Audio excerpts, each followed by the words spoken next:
Bismillahirrahmanirrahim. Ya qaumu, wahai umatku, ittabi'u, ikutilah. Ittabi'u, ikutilah jejak Nabi, ikutilah perintah Allah, ikutilah larangan Allah. Wala tabtadi'u, dan jangan mengada-ada. Kenapa saya mengatakan mengada-ada? Karena bid'ah itu yang tidak boleh itu yang mengada-ada. Tapi kalau menginovasi ya mesti dong. Inovasi itu penting, tapi mengada-ada ya enggak. Wafiqu, berjalanlah searah. Wala tukhalifu, jangan berlawanan arah. Kalau Kanjeng Nabi ke barat, kitanya ke barat. Barangkali persis tidak bisa, yang penting asal sama-sama ke barat lah. Nabi berjalannya tegar, kita sempoyongan nggak apa-apa, yang penting arahnya ke barat. Itu aja. Kalau persis nggak bisa, ati'u, ikutilah, wala ta'asau, jangan membangkang. Wa akhlisu, yang ikhlas, wala tusyriku, jangan mensekutu. Wahidul haqqa azza wa jalla, esakan Tuhanmu. Wa an babihi fala tabrahu, dan jangan pernah bergeser selalu di depan pintu Tuhanmu. Dan jangan pernah bergeser menghadap pintu Tuhanmu itu. Saluhu, silakan bertanyalah kepada Allah, mintalah kepada Allah, wala tas'alu ghairahu, dan jangan minta kepada selain Allah.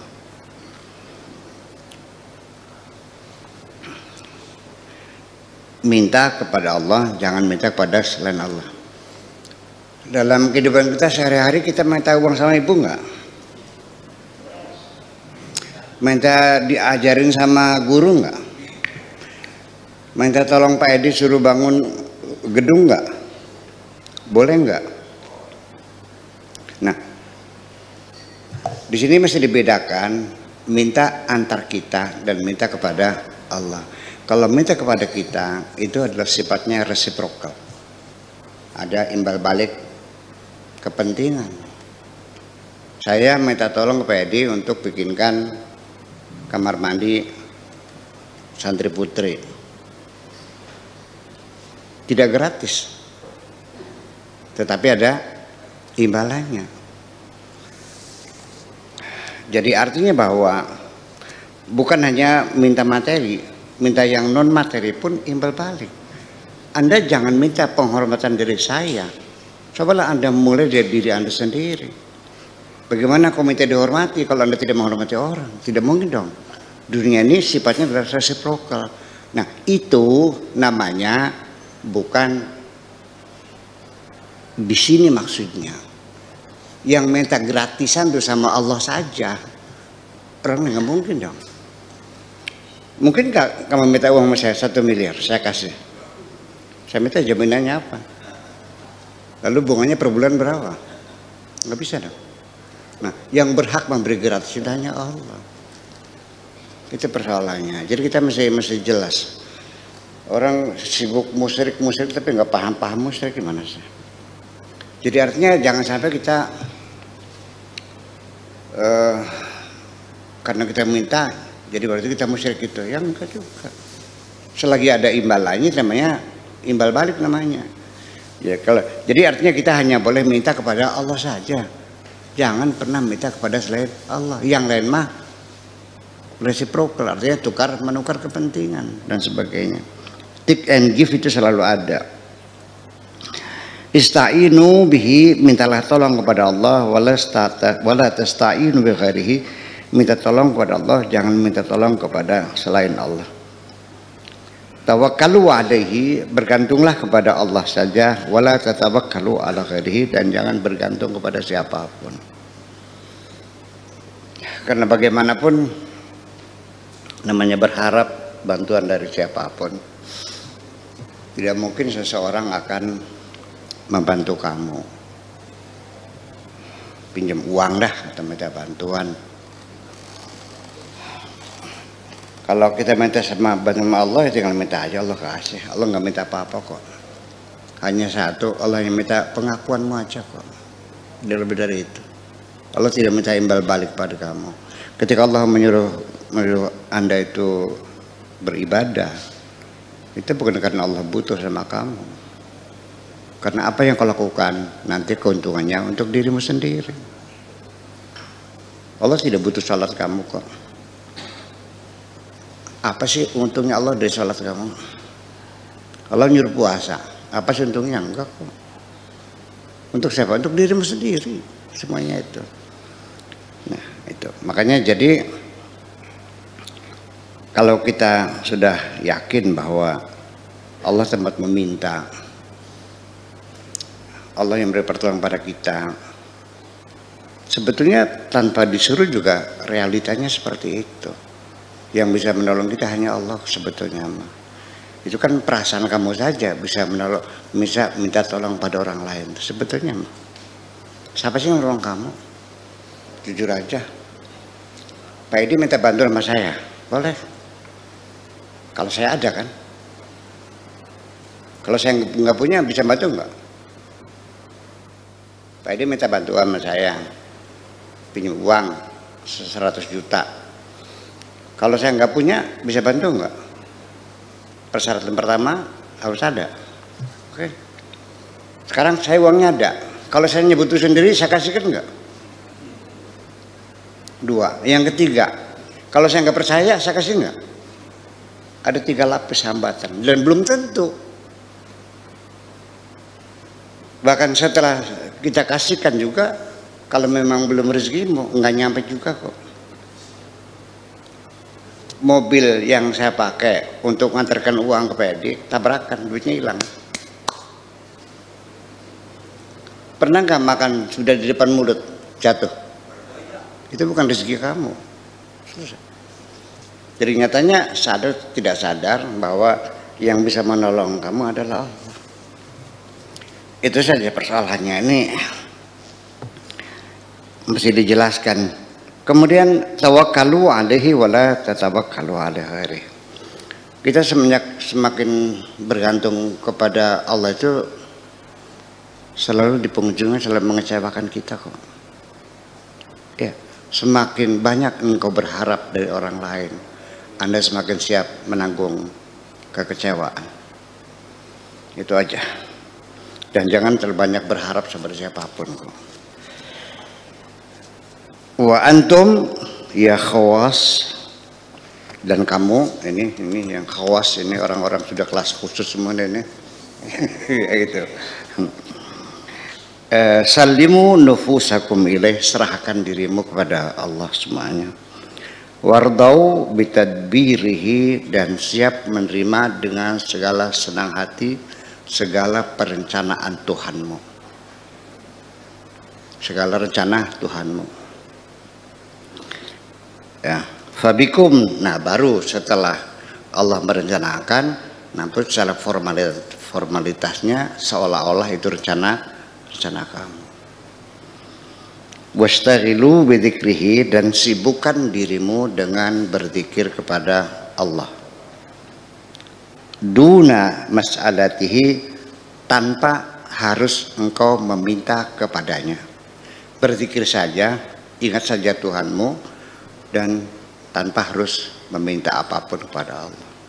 Udah, sebut namanya berzikir yang banyak. Minta apa-apa, enggak minta apa-apa. Ya, kita datang menghadap untuk apa? Ingin apa? Ingin apa? Kita ingin apa? Just to say I love you. Saya datang hanya suruh mengatakan aku cinta kamu aja kok. Boleh enggak? Ada apa Neng? Enggak. Mau uang? Enggak. Kenapa? Just to say I love you. Aja gitu. Indah enggak? Ini sebetulnya itu. Ya kalau datang minta uang kan ceritanya lain. Cewek datang kekasih datang minta duit lain lagi ceritanya. Minta mobil lain lagi ceritanya. kita akan merasakan betapa indahnya ketika orang datang pada kita mengatakan aku kangen sama kamu. Pak Rahmat pernah digituin sama cewek dulu? Iya. Ama sami'tum qaulahu azza wa jalla fi ba'di kutubihi? Apakah kamu belum pernah dengar Allah bersabda dalam sebagian kitabnya? Sebetulnya bukan kitab ini hadis qudsi ini. Ya, hadis qudsi itu hadis yang dinisbatkan kepada Tuhan, qala ta'ala, tetapi tidak masuk di dalam Al-Quran. Nabi mengatakan Tuhan berfirman, tetapi tidak dimasukkan dalam Quran. Karena sependapat mengatakan karena redaksinya Nabi yang menyusun. Kalau Al-Quran memang redaksinya semuanya dari Tuhan semuanya itu. Dan hadis qudsi ini dimuat dalam kitab Al-Hikam Ibnu Athaillah, malah bab pertama, ya, sebagai pelajaran pertama untuk untuk kajian-kajian sufi Ibnu Athaillah. Kitab Al-Hikam adalah hadis ini. Man syaghalahu dzikri, barang siapa yang hanya sibuk berzikir, barang siapa yang sibuk hanya mengingat aku, kata Allah, siapapun yang selalu ingat kepadaku. An mas'alati, dan tidak pernah meminta apa-apa kepadaku. Barang siapa yang selalu mengingat aku dan tidak pernah minta apa-apa kepadaku, a'taituhu, pasti akan kuberi dia afdhala, yang terbaik, ma'u'tis sa'ilina, dibandingkan mereka yang tukang meminta-minta. Jadi semakin kita tidak pernah minta apa-apa, maka kita akan diberikan segala-galanya. Orang yang tidak pernah minta malah dikasih yang terbaik daripada kamu yang minta-minta. Logikanya gimana? Bu Siti Fatimah punya anak 5 nih, punya anak 5. Yang satu pengen kawin, yang kedua pengen dibikinkan rumah, yang ketiga minta beli mobil, yang keempat pengen sekolah di Australia, yang satu berlinang air mata. Kamu mau apa, Neng? Enggak. Mau kawin? Enggak. Mau rumah? Enggak juga. Mobil? Enggak juga. Minta apa? Anda hanya minta ampunan mama. Anda tidak minta apa-apa. Ya. Kira-kira yang paling disayang mana ya? Paham enggak? Kalau dia yang disayang, nggak usah minta, udah disiapin semuanya kok. Kita juga seperti gitu. Jadi pada akhirnya mah begini. Ini kita terjebak pada hadis-hadis Nabi ya, yang sering diulang-ulang oleh para mubalik, bahwa manusia ketika meminta kepada sesama manusia, 1 kali mungkin dikasih, 2 kali dikasih, 3 kali. Tapi kalau pada Allah, semakin banyak kita meminta, semakin dicintai Allah. Setuju saya. Tapi maknanya seperti apa? Gitu masalahnya. Jadi ya maknanya bahwa minta apa? Semakin dicintai Allah kalau engkau minta hanya pada Allah itu, minta diampuni oleh Allah. Paham nggak? Minta dibimbing pada yang benar, yang berkeluh kesah, menyampaikan penderitaan kita. Ya kan seperti itu. Nah mungkin seperti itu. Tapi kalau doanya tiap hari minta sugi, ceritanya lain juga. Udah punya motor beli mobil, minta mobil gitu.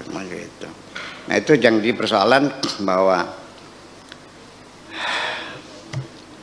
ya santri saya kan sering nanya nih, Bu Yani kita suruh berdoa segala macam. Kalau Bu Yani kan Nggak pernah kedengeran minta apa sama Allah. Ya betul ya. Saya bilang ya ngapain saya minta sama Allah? Semua apapun yang saya butuhkan Allah udah tahu kok. Terus untuk apa saya minta sesuatu yang Allah udah tahu? Bahkan justru ketika saya minta malah justru saya menuduh Allah tidak tahu dong. Ya, seperti itulah kira-kira. Nanti kita diskusikan bersama. Ya man istaghala bidzikrihi. Wahai orang yang sibuk berzikir kepada Allah. Wan kasara qalbuhu li ajlihi, dan selalu bersedih hati karena Allah. Amma tarda min ataihi an yakuna jalisan laka, maukah engkau apakah engkau akan senang ketika aku menjadi teman pendampingmu? Jalis, teman pendamping, teman duduk. Gitu. Qala Allah azza wa jalla fi ba'di kalamihi, Allah berfirman dalam salah satu kitabnya, ana jalisu man dzakarani, aku adalah teman pendamping, teman duduknya siapapun orang yang berzikir kepadaku. Wa qala ana 'inda al-munkasirati qulubuhum min ajli, aku selalu bersama dengan orang-orang yang hatinya selalu duka karena aku. Di sini kita kembali juga persoalannya sampai kepada mintanya juga sendiri, itu menjadi persoalan. Karena kita dididik berdoa pada Allah itu enggak tahu. Yang pertama kali ngajarin kita berdoa kan, saya kan di pesantren dulu kan segala macam, seperti doanya, makan doa segala macam doa. Segala macam doa. Yang jelas kan saya mau nanya ya. Kadang-kadang doa yang bukan kadang-kadang yang dilihat oleh Allah itu bukan apa yang kau katakan dengan mulutmu, tapi yang didengar oleh Allah adalah apa yang kau katakan dengan hatimu itu. Sehingga banyak orang berdoa tanpa mengucap apapun dikabul oleh Allah. Banyak orang berdoa sampai mulutnya berbusa-busa, nothing semuanya itu. Ya kan semacam itu. Nah makanya kembali kemudian ketika doamu dikabul Allah, jangan terlalu bangga ketika pengkabulan doa cepat. Engkau bangga merasa seperti orang sudah dekat dengan Allah, belum tentu. Dan jangan kecil hati ketika doamu terlambat dikabul. Engkau merasa jauh dari Allah, enggak juga. Sebab banyak para aulia yang doanya nggak dikabul-kabul kok. Nabi Musa berdoa 40 tahun nggak dikabul-kabul. Doanya apa? Mendoakan supaya kerajaan Fir'aun tumbang. 40 tahun dikabul-kabul. Karena untuk mengabulkan doa Nabi Musa perlu persyaratan. Karena Allah akan menetapkan keadilannya. Kenapa tidak ditumbangkan? Ya tidak dong. Kenapa? Ya karena Fir'aun selama itu selalu memikirkan kemakmuran rakyatnya. Piramida dibangun itu untuk membuka lapangan kerja supaya rakyatnya makan. Selagi rakyatnya makmur, doamu Nabi Musa nggak bakal dikabul kok. Tapi begitu menyentuh perut rakyat akan tumbang dengan sendirinya tanpa doa siapapun. Ini untuk kita semuanya. Jadi kalau sudah mulai urusannya perut rakyat, percayalah dia akan lama lagi. Itu makanya kita berdoa. Kita sudah masuk dalam resesi ekonomi. Ya mudah-mudahan negeri kita ini aman dan selamat. Amin ya rabbal alamin. Dah gitu aja.